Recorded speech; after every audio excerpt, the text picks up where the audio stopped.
Hello বন্ধুরা, welcome জানাই আমার সবুজ বন পরিবারের সকল বন্ধুদের। আশা করি তোমরা সবাই ভালো আছো। সঞ্জয় গান্ধী ন্যাশনাল পার্কে আমরা এসে গেলাম। এবার ভেতরটা ঘুরে দেখবো। ওই যে বিল্ডিংটা দেখা যাচ্ছে, ওখান থেকে আমাদের টিকিট নেব। আর এটা হচ্ছে এক্সিট গেট। এখান থেকে পার্কটা ঘুরে এসে এই পাশ দিয়ে বেরোতে হয়। এই দেখো, সঞ্জয় গান্ধী রাষ্ট্রীয় উদ্যান, এটা মহারাষ্ট্রের বরিবালিতে অবস্থিত।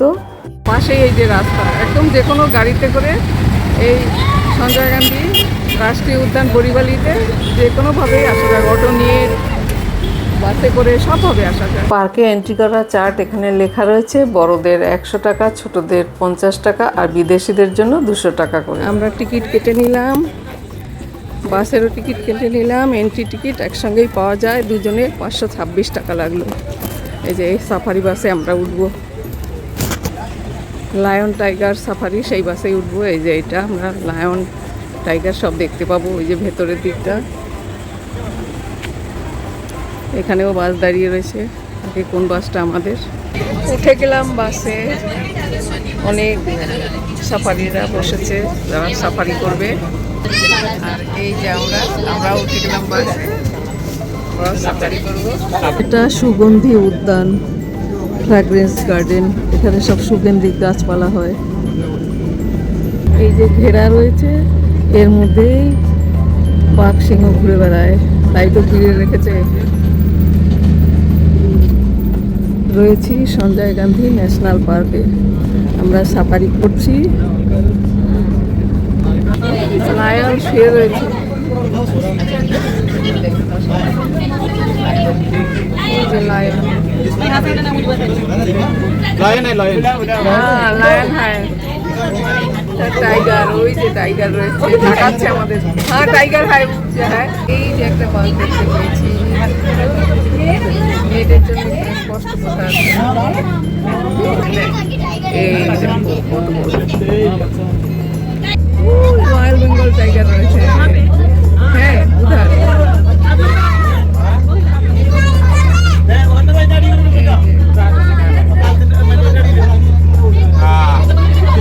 এখানে একটা বাঘ রয়েছে, অনেকগুলো বাঘ রয়েছে এখানে। ওই যে একটা বাঘ, ও বাচ্চা নিয়ে বসে রয়েছে, জুম করে দেখাচ্ছি। বোটিংও হয় সঞ্জয় গান্ধী ন্যাশনাল পার্কে। ওই যে অনেকে বোটিং করছে, ওইখান থেকে টিকিট বুক করতে হয়। ভালোই লাগছে জায়গাটা। এখানে বোটিং করার উপায় আছে। এই যে এখানে কত লাগে সেটা এখানে লেখা রয়েছে। এখানে গিয়ে বোটিং এর টিকিট কাটতে হয়। সবাই বোটিং করছে। এখানে 2 সিটের বোটিংয়ের জন্য 113 টাকা টিকিট, আর 4 সিটের বোটিংয়ের জন্য 230 টাকা টিকিট। যার যেটা পছন্দ সেভাবে টিকিট কেটে এই বোটিং করতে পারো। আমরা ফরেস্ট অনেকটাই ঘুরে নিয়েছি, অনেক বাঘ সিংহ দেখে নিয়েছি। এবার আমরা কেবের দিকে যাব। টাইগার ফরেস্ট দেখে ঘুরে এসেছি, এখন আমরা গুহা দেখতে যাব। এখানে আমাদের নামতে হবে। নেমে গেলাম বাস থেকে, এবার আমরা কেবের দিকে যাব। আবার টিকিট কাটতে হবে। বাস সাফারি শেষ। সাইকেল চালিয়েও পুরো ন্যাশনাল পার্কটা ঘুরে নেওয়া যায়, আর এক একটা সাইকেলের ভাড়া পড়বে 2 ঘন্টার জন্য 80 টাকা। এখানে সাইকেল নিয়েও ঘোরা যায়। এই যে সাইকেলেরা নিয়েছে। আর এই যে আমরা লায়ন সাফারি করে চলে এসেছি। এবার আমরা কেবের টিকিট নেব। যে এইগুলো বাগ্গি, এতে করে আমরা কেব দেখতে যাব। তার টিকিট কাটলাম 150 টাকা করে টিকিট নিল, দুজনের 300 টাকা। এবার দেখি কোন কেবে, কোন বাগ্গিতে নিয়ে যায়। এই যে আমরা বাগ্গিতে বসে পড়েছি। এবার আমরা গুহার দিকে যাব। দেখি কতগুলো গুহা দেখতে পারি। অনেকেই বসে রয়েছে, অনেকেই যাবে। ওই যে টিকিট কাউন্টার, ওই যে সবাই যাচ্ছে টিকিট কাটতে। ওখান থেকেই টিকিট কেটে লায়ন সাফারিও করা যায়, আবার এই কেব যাওয়ার টিকিটও পাওয়া যায়। কত বাগ্গি রয়েছে এখানে, মেয়েরাই চালায় এখানে বাগ্গি। এই যে টয় ট্রেনের রাস্তা, এখান থেকে টয় ট্রেনে করেও ঘোরা যায়। আমরা বাগ্গিতে করেই যাচ্ছি। আমাদের গাড়ি 2জন ফরেনারও রয়েছে। রওনা দিয়েছে কেবের উদ্দেশ্যে।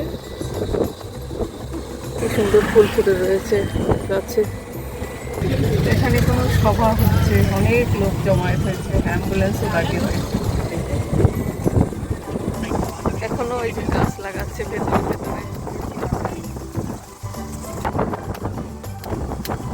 ডিয়ার, এই দেখো হরিণ, আরে ওই যে হরিণের বাচ্চা আবার কত বড় বড়। ও কি সুন্দর লাগছে। এই পার্কে আসতে গেলে বর্ষার সময় আসলে ভালো হয়। আমরা এখন এপ্রিল মাসে রয়েছি, এসেছি এখানে। তো এই সময় একটু শুকনো শুকনো, অতটা বৃষ্টিও নেই, ঠান্ডাও একটু কম লাগে। আর ওই জন্য অ্যানিমেলগুলোও পাশে দেখা যাচ্ছে না বেশি। আর বর্ষার সময় আসলে ফলস, জলের ধারা চলতে থাকে, এগুলো দেখতে খুব ভালো লাগে। জুলাই মাসে নাকি একদম পিক সিজন, ওই সময় আসলে আরো বেশি ভালো লাগে। আমরা কানহেরি কেভের দিকে, আমরা কেভের কাছাকাছি এসে গেলাম, বাগি থেকেও নেমে গেলাম। এখানে সব ফল টল খেতে চাইলে ফলের দোকানও রয়েছে, এরা নিয়ে বসেছে। আমরা এখন কানহেরি কেভের দিকে যাব। ওই যে দুটো বিদেশিও আমাদের সঙ্গে এসেছে, ওই যে সামনে রয়েছে, ওরাও যাচ্ছে, একসঙ্গেই আমরা যাব। এবার সিঁড়ি চড়ে, সিঁড়ি দেখা যাচ্ছে, ওই ওপরে উঠতে হবে।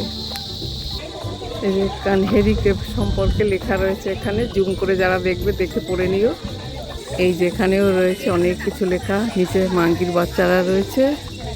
এই যে কানহেরি কেভ, ওই দেখো একটা মাঙ্কিও উঠে গেছে। এই যে একটা, এই কেভে আমরা এখন, এই যে সবাই যাচ্ছে এই রাস্তা ধরে ওপরে যাব। সিঁড়ি দিয়ে চড়ে ওপরের দিকে উঠছি। এই যে এখান থেকে টিকিট কেটে নিতে হবে কেভে যাওয়ার জন্য। টিকিট কাউন্টার এখানে, বিদেশিদের জন্য আলাদা টিকিটের দাম, আমরা ভারতীয়দের জন্য 25 টাকা করে আমাদের টিকিটের দাম। কতগুলো কেভ আছে সেটাই এখানে দেখানো হয়েছে, কোন কোন জায়গায় এই কেভগুলো রয়েছে। ওই যে কেভ দেখা যাচ্ছে, ওইদিকে উপরে উঠতে হবে। কি সুন্দর একটা ক্যাকটাস গাছ রয়েছে এখানে। এসে গেছি গুহার কাছাকাছি। এই যে দেখো, ওই কেভের মধ্যে এরা বসে রয়েছে, ওইদিকে অনেকগুলো কেভ পরপর রয়েছে। এই গুহাগুলি পার্কের একদম গভীরে অবস্থিত। 109টা গুহা এখানে আছে, পরপর আমরা দেখতে পাবো। গুহা সম্পর্কে এখানে অনেক কিছুই লেখা রয়েছে, জুম করে পড়ে নিতে হবে। এর ভেতরে যাওয়া যায় না এই অবধি, ওপরে দোতলাও আছে, তালা দেওয়া রয়েছে। এই দেখো মাংকিরাও এর উপর চলে। এই যে আরেকটা গুহা, বৌদ্ধদের বানানো এই গুহাগুলো। এখানে কত লোক, যেহেতু সিঁড়ি চড়ে আসতে হয় তাই এটা বিশ্রাম নিচ্ছে। এটা কেভ নাম্বার 2। কেভ নাম্বার 2 সম্পর্কে ওখানে লেখা আছে, আমরা একটু জুম করে নিয়ে জানতে পারবো। বৌদ্ধরাই এই গুহা বানিয়েছে, ওই যে গৌতম বুদ্ধের ছবিও এখানে আছে। ভেতরের দরজা, ওই গুহার মধ্যে তারা থাকতো। দেখো এই যে আরো কত মূর্তি, কত বৌদ্ধ মূর্তি রয়েছে। এই যে এখানে বসে উপাসনা করতেন, ওই যে পিছনের দিকে ছবিও রয়েছে। কি ভালো লাগছে এখানে, কি শান্তি। পাহাড়ের ওপরে ঠান্ডা ঠান্ডা হাওয়া বইছে। এই যে পুরো পাহাড়ের ওপরে, এখানে কোনো এসিরও দরকার নেই, ফ্যানেরও দরকার নেই, পুরো ঠান্ডা ঠান্ডা হাওয়া। এই গুহাগুলি খ্রিস্টপূর্ব 1ম শতাব্দী থেকে 10ম শতাব্দীর মধ্যে নির্মাণ করা হয়েছিল। আর এগুলো পুরো পাথরের তৈরি, যা বৌদ্ধ ভিক্ষুকদের বাসস্থান, অধ্যয়ন আর ধ্যানের কেন্দ্র ছিল। এখানকার প্রধান আকর্ষণ হলো বিশাল স্তূপ, চৈত্য এবং অবলোকিতেশ্বরের ভাস্কর্য। এটি শিলাকাটা স্থাপত্য, যেখানে গুহার ভেতরে পাথর কেটে বিছানা এবং স্তম্ভ তৈরি করা হয়েছে। এখানকার প্রধান নিদর্শন হলো 100টিরও বেশি গুহা, জটিল রিলিফ, বৌদ্ধ ভাস্কর্য এবং বৃষ্টির জল সংরক্ষণের জন্য পাথরের চ্যানেলও করা রয়েছে।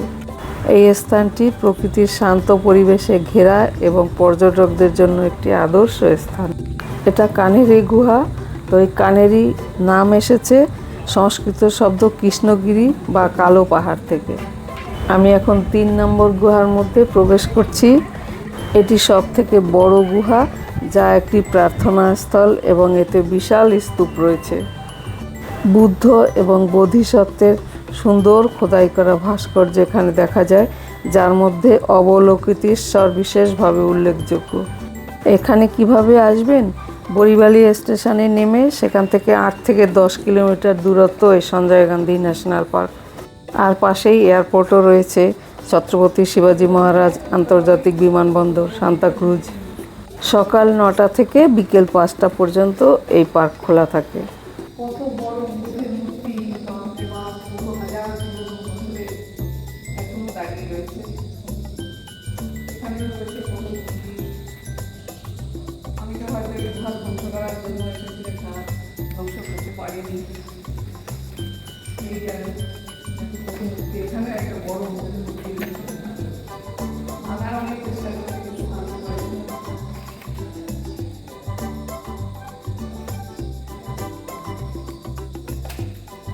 এখন গুহার ভেতরের দিকটায় চলে এলাম, সেন্সিটি অফ দ্য মাউন্টেন। দেখো কত কিছু এর মধ্যে পাথরের গায়ে গায়ে রয়েছে। ওই যে মাঝখানে রয়েছে গম্বুজ, আর ওপরটা রয়েছে এই যে এরকম। এটাই হলো মেডিটেশন হল বা প্রার্থনা স্থল। বৌদ্ধ সন্ন্যাসীরা এখানে বসেই তাদের প্রার্থনা করতেন।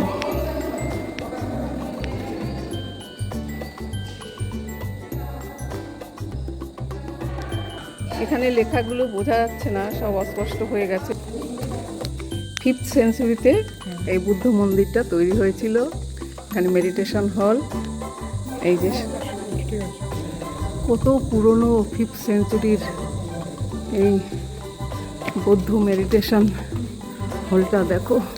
এই বুদ্ধ মূর্তিটা 24 ফুট লম্বা, এনার মুখটা হাসি মুখ। আর এ পাশে রয়েছে, এটাও 24 ফুট লম্বা, কিন্তু এনার মুখে হাসি নেই। আর ভেতরে রয়েছে মেডিটেশন হল। সবাই যাচ্ছে দেখতে, সবাই ভেতরে গেছে। আমি ভেতর থেকে ঘুরে এলাম, খুবই ভালো লাগলো। এখানে এসে একটা শান্তি মনে হয়, যে শান্তির মধ্যে রয়েছে, সত্যি সুন্দর। আমরা মেডিটেশন হলের ভেতরের পেছনের দিকটায় যাচ্ছি, আর বেশ অনেকে মিলেই যাচ্ছি। এই যে পিছনের দিকটা, ভাবা যায় 5th সেঞ্চুরিতে এত সুন্দর বানিয়ে রেখেছে। এখনও কনস্ট্রাকশন কত ভালো। পুরো গম্বুজগুলোকে পার করে পিছন থেকে সামনের দিকে চলে এসেছি।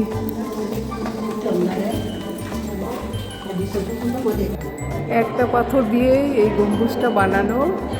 আর প্রথমে ওই যে ফাঁকা ফাঁকা দেখা যাচ্ছে, কাঠ দিয়ে তৈরি, সেই কাঠগুলো খুলে গেছে, কারণ 5th সেঞ্চুরিতে বানানো। এই যে এখানে সব মূর্তিগুলো রয়েছে, বুদ্ধ বটগাছ, তার নিচে বসে সাধনা করতেন। আর সেটা দেখতেই হাতিতে করে সবাই এই যে আসতো ওনার কাছে, সবাই দীক্ষা নিতে বা ওনার কথা শুনতে। সেগুলো এখানে চিত্রিত করা হয়েছে।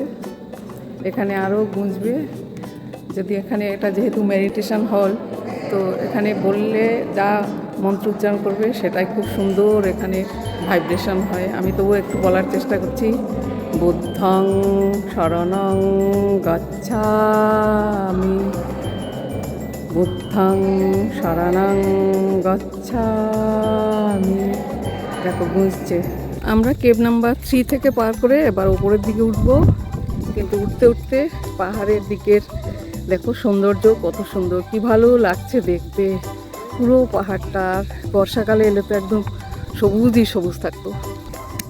পরপর কত গুহা রয়েছে, এই ওপরে উঠতে হবে, অনেক গুহা আছে। 11 নম্বরে যাবো, ওটাই নাকি খুব সুন্দর রয়েছে। এটা 7 নম্বর গুহা।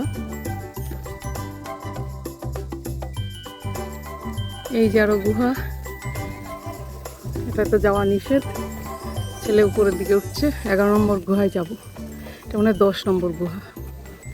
এই যে 11 নম্বর গুহায় চলে এসেছি। এখানে ক্লাস হয়, বৌদ্ধিস্টদের ক্লাস হতো এখানে, বৌদ্ধ সন্ন্যাসীদের।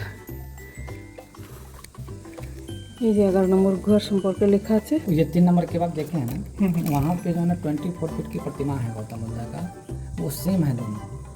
एक चीज़ अंतर है, जो इस साइड की प्रतिमा है वो स्माइलिंग है। अच्छा। जो इस साइड की प्रतिमा है वो जो है सीरियस बुद्धा है। 109 के में वो मेन मेडिटेशन हो है। जितने मंक लोग यहाँ पे रहते थे वो वहाँ पे जाके जैसे ध्यान करते थे, मेडिटेशन करते थे। इसके बाद जो है वहीं पे सम्राट अशोका स्तंभ है, उनके शासनकाल में ये निर्माण हुआ था। এই দেখো স্কুলের মতন এখানে পড়াশোনা হতো। 11 নম্বর গুহার মধ্যে রয়েছে। 3 নম্বর গুহায় মেডিটেশন হতো আর এখানে ক্লাস হতো। এই যে এখানে বুদ্ধের মূর্তিও রয়েছে। এখানকার এক গার্ড দাদা বিশেষ করে 3 নম্বর গুহা আর পুরো গুহা সম্পর্কে হিস্ট্রি এখানে বলছেন। माने वो प्रतिमा में जो महिला है उसके गले में जो मंगल सूत्र है और इस साइड की प्रतिमा है जिसमें उसमें नहीं है। आप कपड़े भी देखेंगे तो अनमैरिड का है तो वो सादा सिंपल है और शादी के बाद है तो कमर में टर्कस वगैरह है, इसमें चेंजिंग्स है। এই রয়েছে 12 নম্বর গুহা।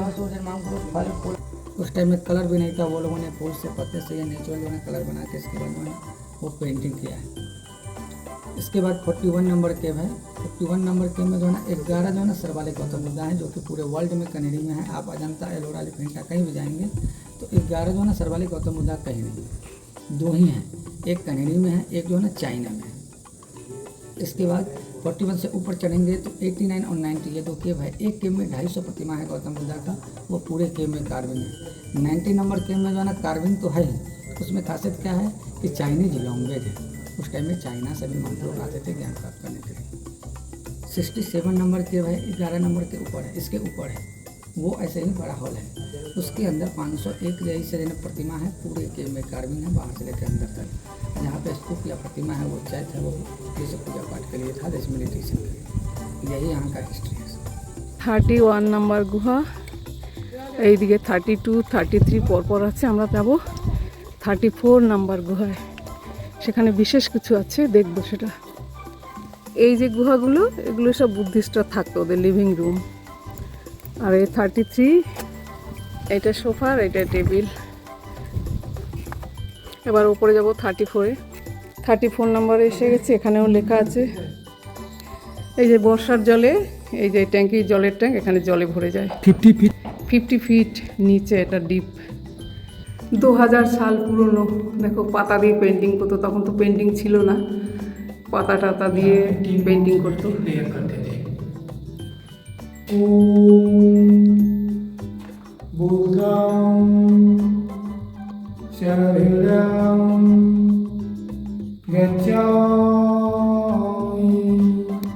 सुंदर गूंजता है।